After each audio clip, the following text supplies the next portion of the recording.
Hi, two camera chaps checking back in. Yeah, it's becoming a bit of a thing now, isn't it? Check shirts. Yeah, it's starting a trend. What are we talking about today then, Lee? We're talking about drones. Going back in those years, you and I met through a purchase of, you sold me your Phantom 2 when it had a That's GoPro. right. A GoPro back in the days of the That's GoPro. right. That's how we met. It is. A friend of a friend said, oh, I know someone who wants a drone. But good, I'm trying to get rid of it. Yeah. Yeah, I could just remember that. We met in a car park, we flew it, You let me fly. You let me fly about 40 feet up in the air. And I think you were worried that I was just going to let it fly away. But we brought it back in. I paid you the money, and then you went straight out. I think you bought an Inspire 1. I did Yeah. I don't know if that was my next drone. I can't remember now. But yeah, I did. I had that Inspire 1 for a long time. I really liked it. You crashed that drone on the first job for me.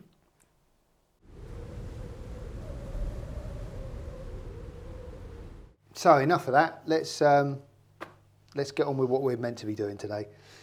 Drones. Mm-hmm. Now, as we just said, I've had drones since virtually DJI started producing them. You've had a couple of non-DJI drones as well, haven't you? Yeah, I had a unique, the Typhoon H, I think it was anyway, when it had the old, I mean, it was okay. I mean, there was nothing wrong with the drone. It flew nicely. I liked it. Actually. Yeah, it was good. I always liked the kind of the what do you call it, the safety element of it, where it perceived to have an extra rotor where if one failed, but that never actually happened. And Unique came and went and disappeared. And DJI, it's fair to say, have got the market share, haven't they, massively. For a long time, I used the Mavic 2 Pro with the Hasselblad lens. I mean, you used that, if I remember rightly, you were one of the first people I knew to have one of those Mavic 2 Pros. And it was, fair to say, that was a significant increase in quality, especially on the video, but you were saying from the still side of it, you saw a difference there from your previous drone. I sold my Inspire. Yeah. I sold my Inspire and just went with that. Yeah. And what, I mean, nicer to fly, smaller, easy to travel with, and the photos were better. Yeah. So why did you change eventually from the 2 to that? I was working on Top Gear with a guy called Lek who does a lot of their drone stuff. He's a really good pilot. He's amazing. He also does the farm as well. Oh, yeah. He's a good pilot. So he had the Mavic 3, and I was like, I want to see, Lek, I want to see the difference between the two. So we flew them both up on the lunch break, and I took a still from my Mavic 2 Pro, and he took one from his Mavic 3. Very little difference. On the video side, the Mavic 3 was marginally better. Yeah. But then he had the Cine version. And that gave you the ProRes and the RAW. But Yeah. it came with another downside, didn't it? It did. I mean, he would have to send it to the DIT to get plugged in because it didn't have a removable hard drive. It's got that internal SSD, hasn't it? You have to physically plug the drone in to then offload the footage, and it's out. So they do some shots, and then it'd be out of commission for an hour while it's with the DIT. Yeah. So not ideal. So then all of a sudden, out of nowhere, I don't think anyone was expecting it. The Mavic 3 Pro come out. If you like, it's a Mavic 3 Part 2. Yeah. And I thought, do you know what? I'll give it a go because the specs on paper seemed quite interesting. Yeah, I mean, you bought that without trying it, didn't you? I mean, I remember you buying it. I remember you bought that without trying it. And I thought, do you know what? I'm going to keep hold of my Mavic 2 Pro. I had the Mini. You're going to say it to me, probably. I didn't fall for that. I had the Mini. just because that gave me more range in where I could fly it. Yeah. That's a great That's a great That's the drone. Mini 3 in it, because That's you had the Mini 2. Pro. I mean, I've got here, I've still got it. I keep it just for nostalgia. There's the Mini 2, remember that? I mean, the tiny just put little that on things. the shelf. Yeah, exactly. Yeah, it should be on there. So that's the Mini 2. That was the one that we used for, close proximity stuff. When you were just anywhere flying, where size, and it's lovely and quiet, wasn't it? And for a tiny little sensor, it was a really good quality image, wasn't it? I really like that drone. It's great. Yeah. Now, since I recorded some of this footage, they've now look good old DJI. Yeah. The Mini 4. The Mini 4, bro.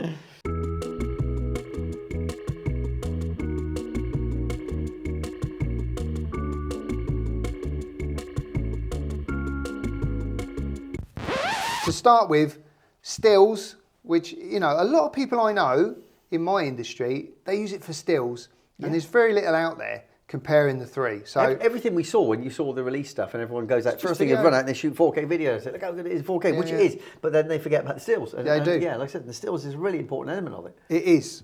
So if we roll VT, as they say in the industry, we'll just have a look at the stills.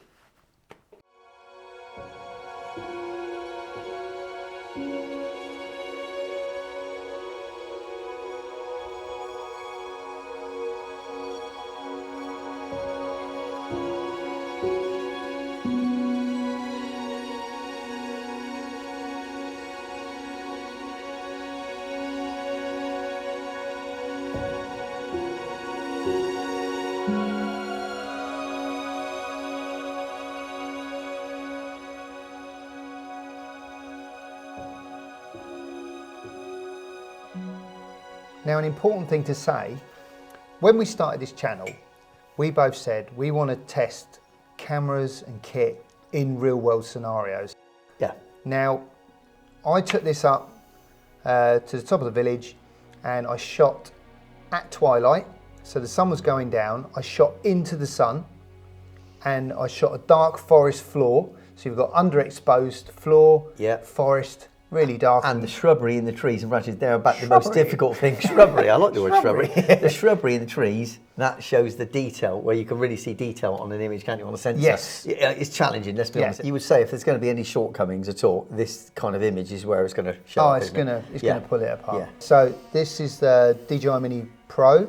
This was shot in DNG, and it was, this shutter was 1/120th of a second. Now you'll see, obviously the light was going as I was doing this. I was having to quickly launch another drone up in the sky as quick as I can. But you'll see the shutter speeds are staggering, how low we get really to get a sharp image. So overall, I mean, it's a really decent image. It's really nice. I mean, especially when you consider the size of this camera and the drone. It's tiny. I mean, you've got quite a good dynamic range in that image. I've had to lift the foreground a bit and darken the highlights a touch. But I mean, overall, that's an accept for most people that are going to fly a drone. They'd be really happy with that, straight out of the camera, as it is. Definitely.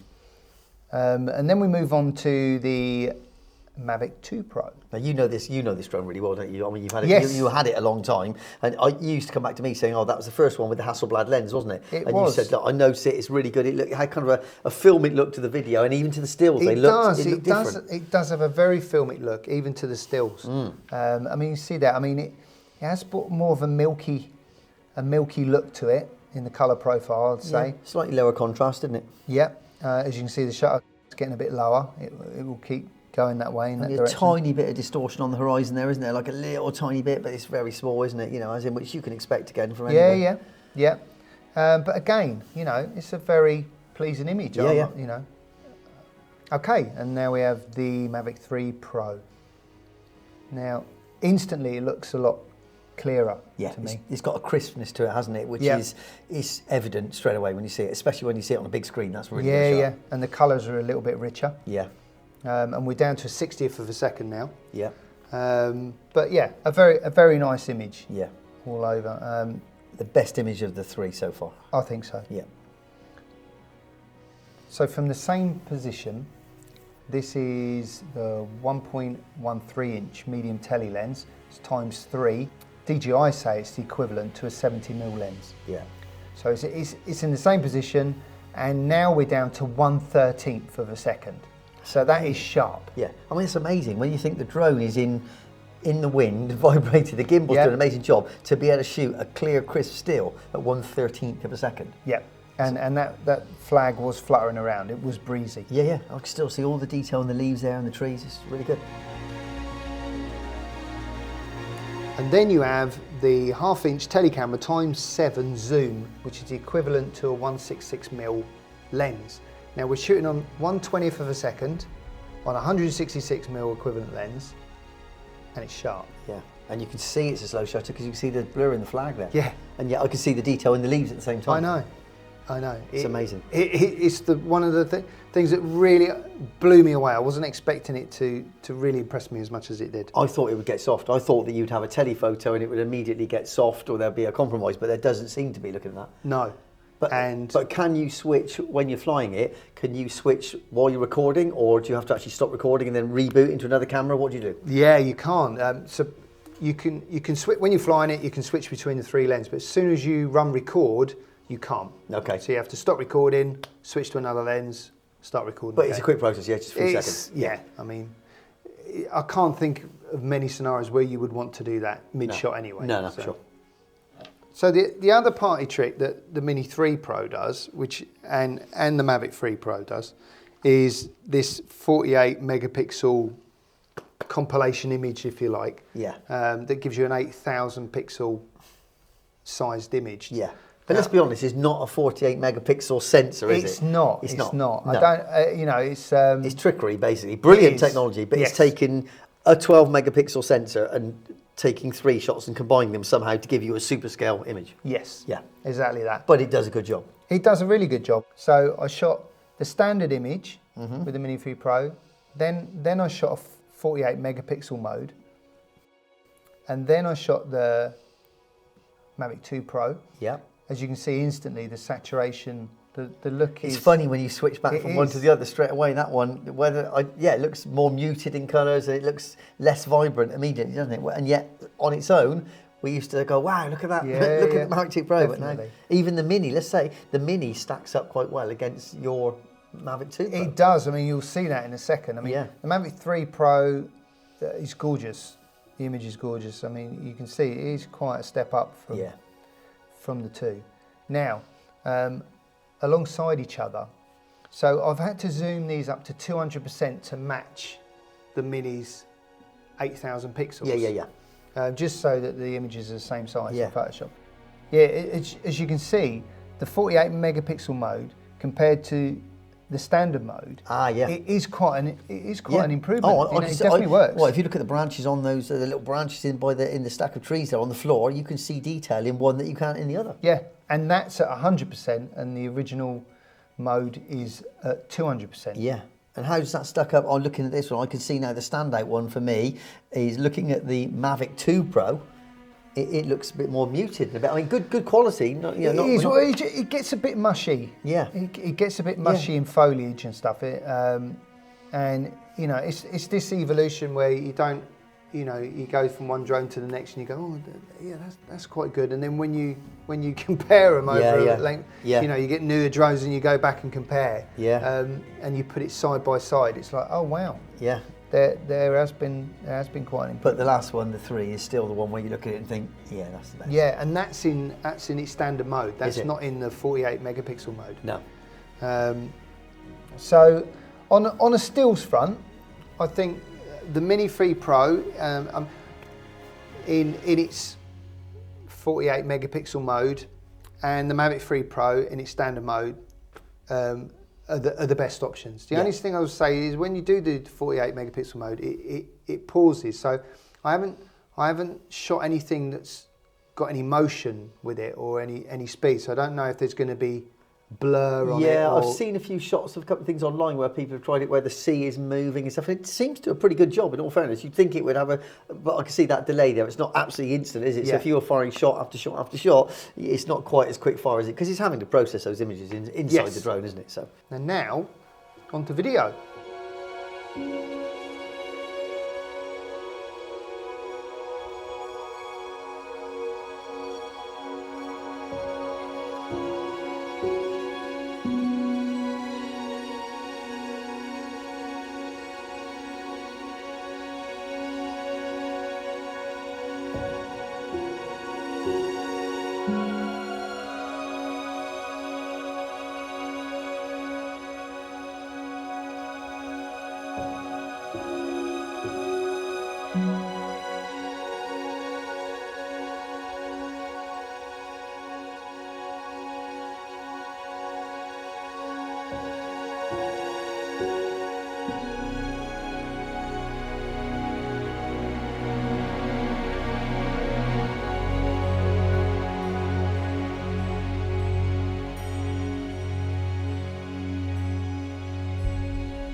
So this is the Mini 3 Pro in video, and it's quite interesting. I mean, I mean, it was really harsh light.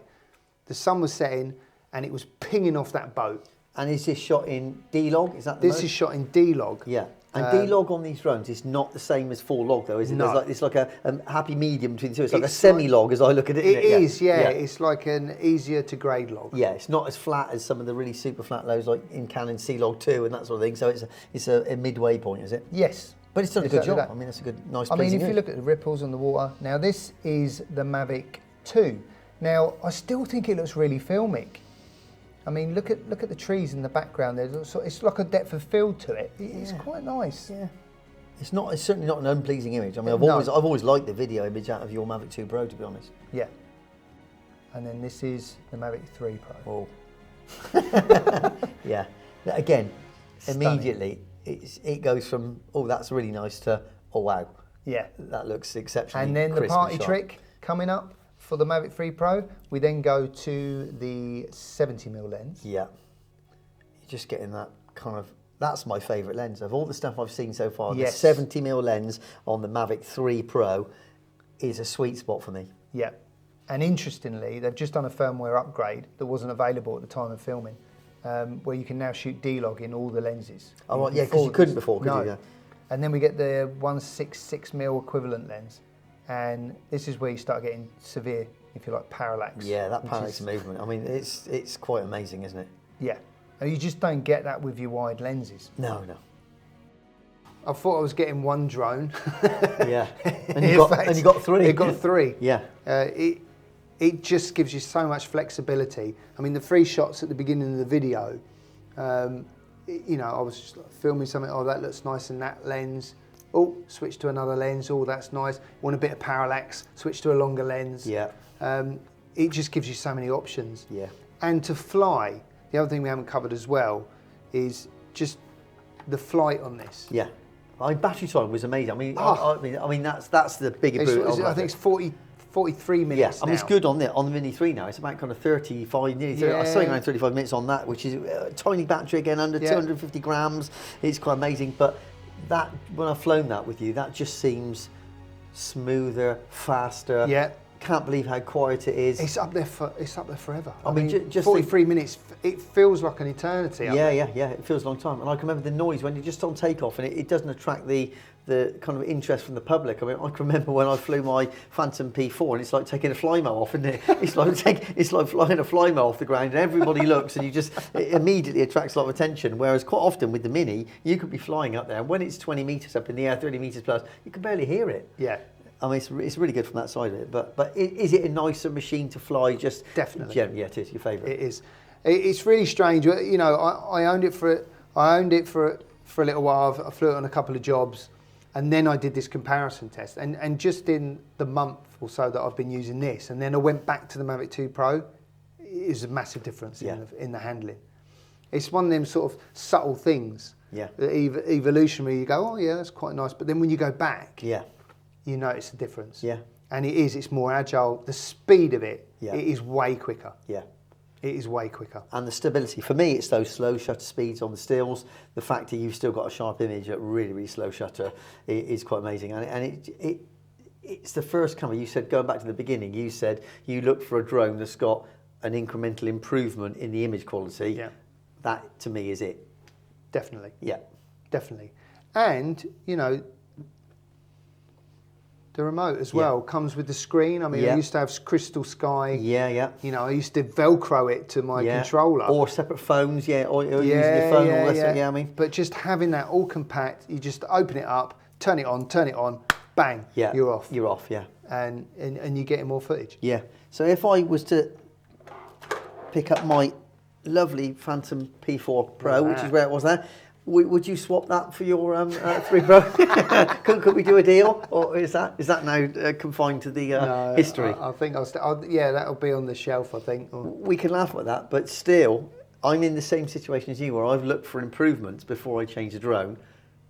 I don't know why I've still got this, but there's something about this The image on that is amazing. I like the video image, I like the stills on there, and Yeah. I've been waiting, and probably your Mavic 3 Pro is the first one that I've seen where I've wanted to change something over and above Yeah. that. Because even though that's the oldest drone, we've had that for a long time now, to me it still gives me an image, and I've said, well, unless it gives me a better image, I'm not going to change. But having seen that comparison there, I will admit that my P4 won't be as good as that Mavic 3 Pro. No. So that might be sold. I very soon. remember doing a job with the Mavic 2 Pro, and we shot some similar footage with that. Yeah. And I preferred the image from that over the Mavic 2 Yeah, Pro. I think I did. I think I preferred the P4 Pro, as that one was there, P4 Plus. I preferred that one to the image on the Mavic 2 Pro, which is why I didn't buy a 2 Pro. Yeah. But I have to say now that's changed my opinion, and having seen the footage that you've flown for me on some of the jobs we've done recently, that is an amazing bit of kit. It is a game changer. Yeah. Definitely. I happen to have a couple of cakes and Jaffa cakes here. So for one Jaffa cake, Yeah. name the 5 reasons you're not going to sell that drone. Easy. Right. 3 cameras. Number 1. Parallax. Battery life. It's up there forever. 2. Agility. It's more manoeuvrable. You like how it flies? Okay, I I'll do give you like that. how it flies. 3. Speed is really fast. I'll give you that. 4. Image quality. It is just better. Come on. Well, then I'll look at more parallax.